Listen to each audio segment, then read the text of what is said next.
જય શ્રી કૃષ્ણ. રાધે રાધે.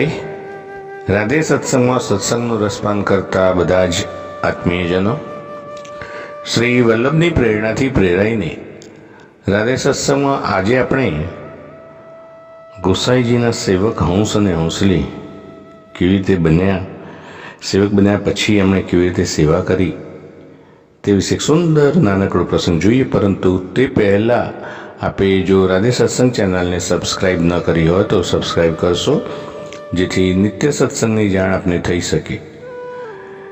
પ્રિયજનો, ગોસાઈજીએ હંસ અને હંસલીને નામ નિવેદન કરાવેલું. એકવાર બન્યું એવું, હંસ અને હંસલીની વચ્ચે વાતો થઈ. હંસે કહ્યું, આ દેહથી તો શું સેવા થાય? તો હંસલી કહે, કરવી હોય તો કોઈ પણ દેહથી સેવા થઈ શકે. સંકલ્પ કર્યો અને ગામની બહાર તળાવ હતું ત્યાં મારો બાંધીને રહેવું. જે વૈષ્ણવ સેવા માટે આવે એમના ચરણ રજ હોય એમાં આરોટવું, આવો દૈન્ય ભાવ પ્રગટ થયો.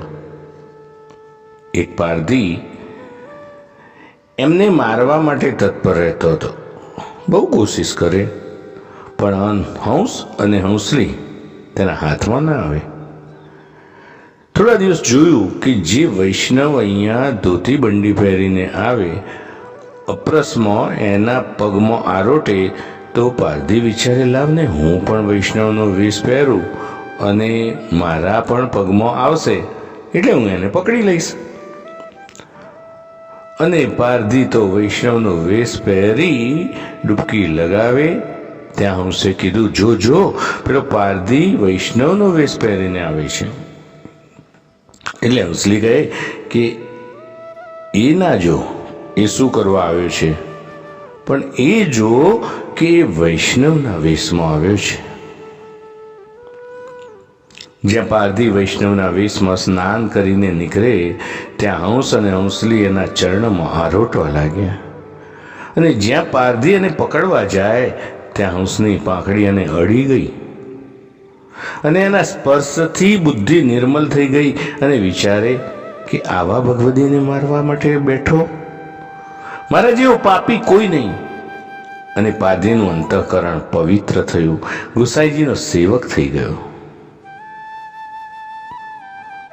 પ્રિયજનો, જોયું ને, હંસ અને હંસલીએ પણ ગોસાઈજીના સેવક બની સેવા કરી, પારધીને પણ સેવક બનાવ્યો.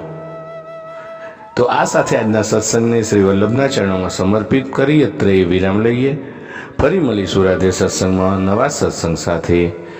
શ્રી ગોસાઈજી પરમ દયાલ કી જય. જય શ્રી કૃષ્ણ. રાધે રાધે.